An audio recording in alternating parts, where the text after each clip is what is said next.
Let's talk about glue. There are three main kinds that we're using in our classroom, and that's going to be your regular Elmer's glue, there's glue stick, and then there's rubber cement. And all of them are good for different reasons, especially if we're going to do a collage project or anywhere where you're going to be pasting and gluing paper. So let's get these out of the way and get started. So we need our background paper of some kind, and then we're going to be gluing on top of it. The biggest problem that we have is people using too much glue, especially when we're talking about like an Elmer's. You know, they're putting down a whole bunch here and they think, oh, that's good. I could just push it over and I'm all set. And we end up getting these globs that sort of stick outside of the paper, and then we have a mess. Also, the Elmer's glue tends to buckle the paper, so that's something you'll need to pay attention to as you're working. So let's try and do this again. And we'll use a piece of paper, but the better way that we can do it. It actually helps to have a second piece of paper. And I have just an old copy that I don't need anymore, and I'm going to use this as my second paper to help me glue my first paper. So I'm going to go ahead and turn my paper over to the back, and I'm going to put a little bit of glue on the back. Okay, and then I'm going to use my finger and I'm going to go ahead and spread that around. And I'm going to go all the way into the corners, all the way to the edges. And the glue isn't made of acid, it's not going to hurt me or anything. And it can wash it off, but I'm going to go ahead and work that into all of the edges and all of the corners. And then when I put it down here, yes, it's curling, but that's going to be okay. I put it down, and then I need to press down. And the pressure is what's going to help it adhere to my base paper and stick all the way down. So we'll press, press, press until it's stuck. If we have little edges or corners coming up, that can impact your grade because it's showing that you're not complete with your work.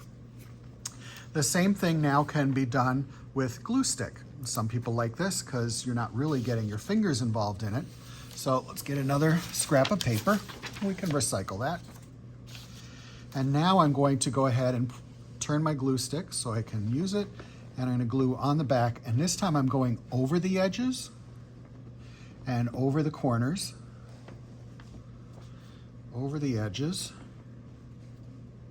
And I'm making sure there's no big chunks on there. Go ahead, turn that over, press it down.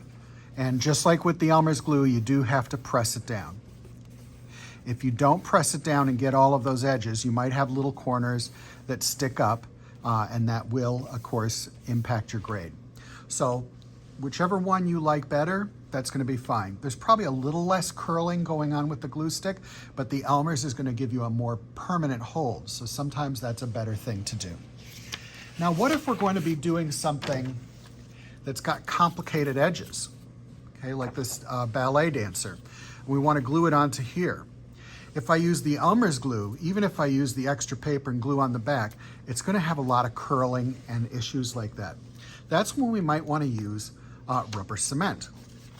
So rubber cement creates a chemical bond. It's not like a water-based glue, but it does have a lot of vapors and stuff to it. So you got to make sure that you're working in a well-ventilated room. So my room has ventilation that I can turn on when students are using this. And I need to glue on the back here, but I also need to glue where it's going to. So I'm going to go ahead and open that up, and you can see it's kind of clear looking. So I'm going to wipe off the brush, and I'm going to paint it all over the back. And you can see why this extra sheet of paper is helpful, because it's going to get onto that surface, and I want to protect my tabletop. Now I also need to know where it's going to be going.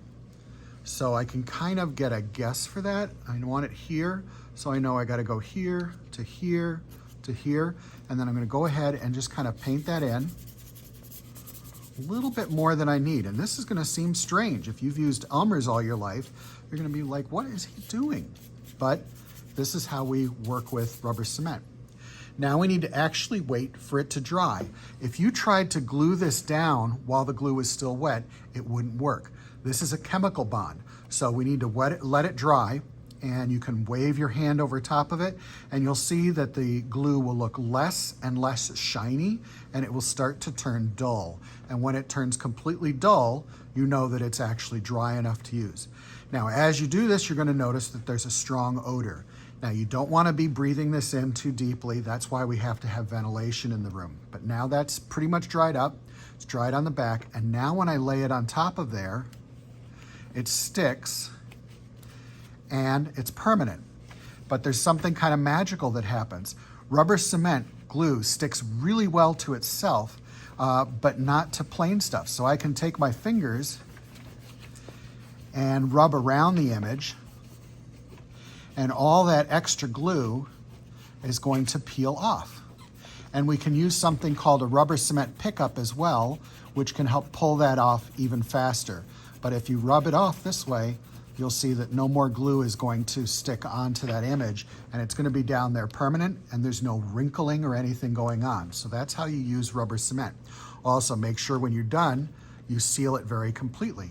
When you're done with the Elmer's glue, you want to make sure that you're cleaning off the end and closing it all the way.